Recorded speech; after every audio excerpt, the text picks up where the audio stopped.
The Super Nationals picked up right where it left off last week as week 2 of the National Youth Competition got underway in Belize City.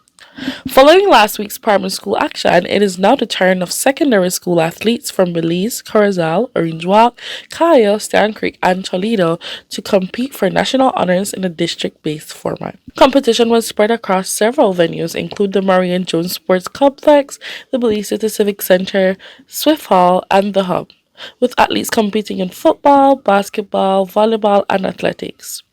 On the track at Marion Jones, athletes took part in events such as long jump, 200-meter heats, and the 800-meter finals, while team sports continued at other venues with fast-paced and competitive matchups. Speaking on the importance of the initiative, National Sports Director Jason Menzies says the Super Nationals is more than just a competition.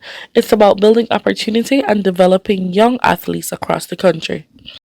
The idea behind the Super Nationals is to create a pool of high school athletes, elite athletes, that we can then have working alongside with the federations, the National Sports Council, the Olympic Committee, to see where we can support them in terms of what needs they have to take them to the next level.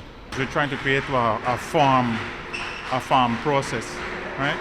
So the high schools would be the ones that are coming up where we could identify to international coaches or scholarship opportunities based on their performance. And that's why I said we want to see how we can support them. Some of them may need academic support.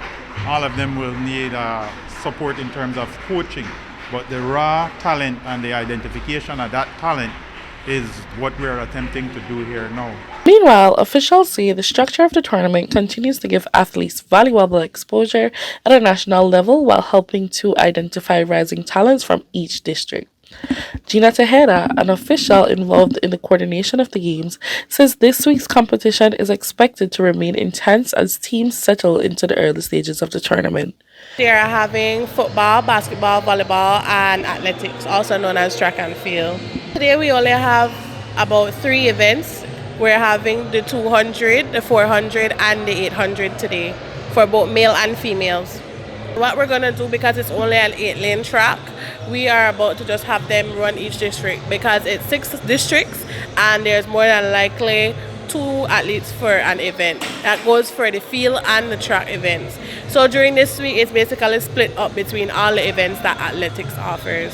As week 2 gets going, districts are already pushing to secure strong early results, knowing every game counts as they move closer to the knockout rounds. The Super Nationals continues throughout the week, with athletes aiming to make their mark and represent their districts on the national stage. This is Zayna Augustine reporting for Love News.